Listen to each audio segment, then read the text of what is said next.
4 de agosto de 1914 tuvo lugar la ocupación de Alemania en Bélgica. Esta situación supuso la entrada del Reino Unido en la Primera Guerra Mundial.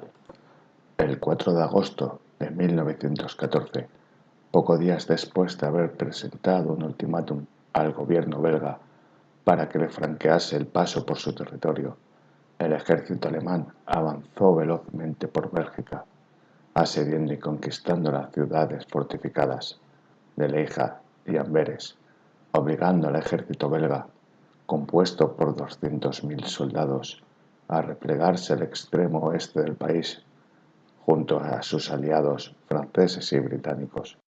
Numerosos refugiados huyeron de las unidades alemanas y buscaron amparo en los países con los que limitaba. El avance alemán se detuvo por fin en octubre, cerca de la frontera francesa, como consecuencia de las batallas disputadas con los belgas en el Iser y con los francos británicos. El frente se estabilizó como resultado de estos combates. La mayor parte de Bélgica quedó en el lado alemán de la divisoria. Como ninguna ofensiva consiguió cambiar sustancialmente el trazado del frente, casi toda Bélgica quedó dominada por los alemanes hasta el final de la guerra. Los alemanes cometieron todos los crímenes de guerra contra la población civil durante su avance hacia el oeste en 1914. Perpetraron matanzas en poblaciones a cuyos habitantes acusaron de haber disparado contra sus soldados o de haber formado guerrillas. Los civiles fueron sometidos a juicios sumarísimos y varias ciudades fueron destruidas como castigo en lo que se denominó la violación de Bélgica. El ejército alemán asesinó a unas 6.500 personas. Las tropas alemanas quemaron la biblioteca de la histórica Universidad de Lovaina. Estas atrocidades, muy exageradas por la propaganda aliada, suscitaron la compasión con la población sometida a la ocupación en el extranjero. La prensa y la propaganda aliadas mantuvieron la expresión de condolencia hacia el sufrimiento de la población belga hasta el final de la guerra. El reclutamiento de jóvenes alemanes hizo que escasease la mano de obra en las fábricas del imperio dedicadas a la producción bélica. En consecuencia, las autoridades alemanas animaron a los belgas a marchar voluntariamente a trabajar a Alemania a partir del año 1915. El movimiento flamenco había crecido en vísperas de la guerra. Tradicionalmente, el francés había sido la lengua predominante en el gobierno y entre las clases superiores de la sociedad belga.